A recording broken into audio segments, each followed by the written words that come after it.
I want to, before my speech, ask the deputy governors, because I think other groups have been asked to, have been appreciated, to also stand so that we know the deputy governors who are here. We can appreciate you in totality, deputy governors. Thank you very much. Please let's appreciate our deputy governors who are here.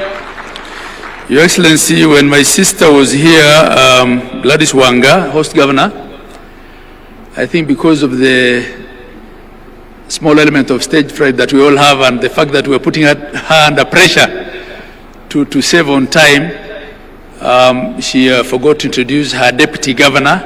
I think he also didn't stand up when the other leaders stood up. So on her behalf, I apologize and recognize and appreciate the deputy governor of Homa Bay County, Oyugi Magwaga. Your Excellency, I also want to appreciate the presence of our CS Opio Wandai. CS, you can just stand up. Now, with that, Your Excellency, because not all governors will have an opportunity to come and stand up here, I'll be the last one speaking before I invite you. I want to ask all the governors to stand up. Excellency governors, host governor, Gladys Wanga was here, she stood and spoke. My vice chair was also here, Dr. Mutahi Kahiga. Our WIPOS, our MC here, Steve Sang. Then we have my immediate former boss. She's chair emeritus, governor of Kirinyaga and Waiguru. We have the governor of Tharaka Nithi, Governor Muthomi Njuki, Governor His Excellency Ochilo Ayako of Migori, Governor Nadhif Adam Jama of Garissa, Governor Kiari Badlisha of Nyandarua, Governor Mohamed Khalif Mandera, Speaker Emeritus, Governor of Bungoma, Kenneth Lusaka, my professional colleague, FCPF Fernandez Barasa, Governor of Kakamega, Governor Paul Otuoma of Busia County, Governor Patrick Olentutu of Narok, Governor Mahmoud Mohamed Ali, Marsabit County, Governor Orengo James, Siaya County, Governor Professor Hilary Barchok of Bomet, Governor and Benjamin Cheboy of Baringo County, our sister Governor Cecily Mbarire of Embu, Governor Amos Nyaribo of Nyamira, and Governor and Kachapin of West Pokot. Am I missing out anyone? Oh yes, Governor Wilba Otichilo Vihiga, Governor Julius Malombe Kitui, Governor James Irungu of Laikipia, and Governor Kangata, who was here with some innovation a while back. I thank you all. Your Excellency, I had to do that. Your Excellency, the President of the Republic of Kenya, Dr. William Samoei Ruto, Your Excellency, the Right Honorable Amos Kingi, Speaker of the Senate, all the governors here present, and I will ride on the protocols thus far established, all delegates attending Devolution Conference 2025.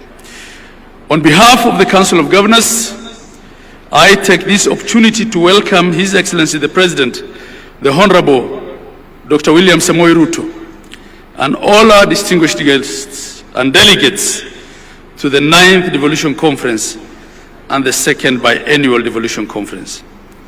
As they say here in Homa Bay County, Warwako Uduto.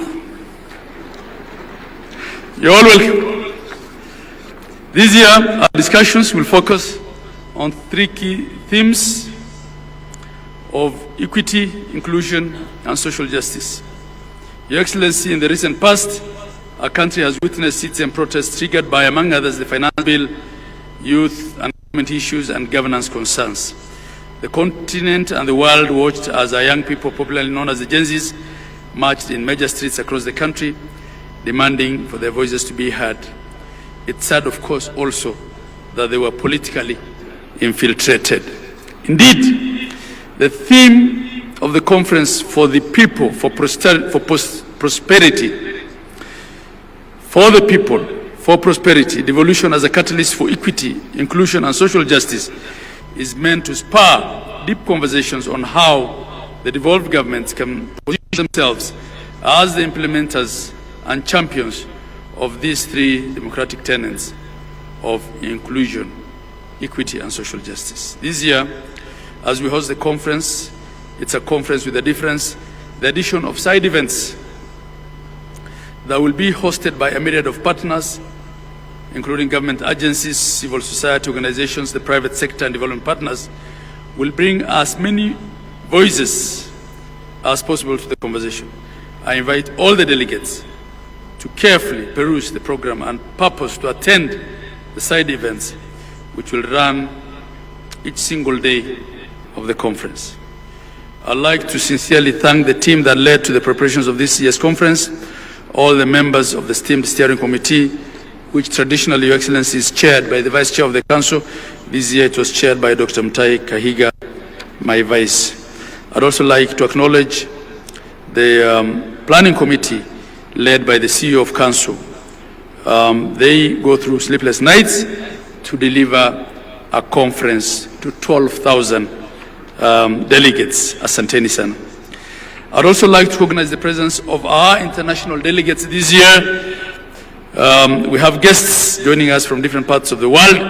You saw also they were represented on top here by the Jospong group of Ghana, who are displaying waste management. In 2010, Your Excellency and distinguished delegates, Kenya has promulgated a new constitution for themselves, containing what is globally regarded as one of the most radical shifts in governance the world has ever seen. Some have called the format of the Kenyan devolution experimental.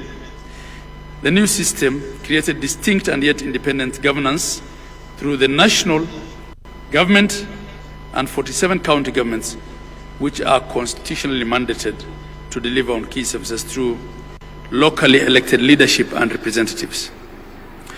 We're all in agreement, all of us here, that devolution, notwithstanding its challenges, real and perceived, remains an exemplary case of meaningful reform and the best gift that Kenyans accorded themselves in 2010.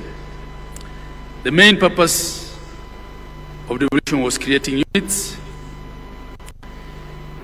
that would secure equitable distribution of development in the country, that every Kenyan is then guaranteed a dignified and a quality life with access to public goods such as healthcare, water, housing, food, education, and transport at the local level.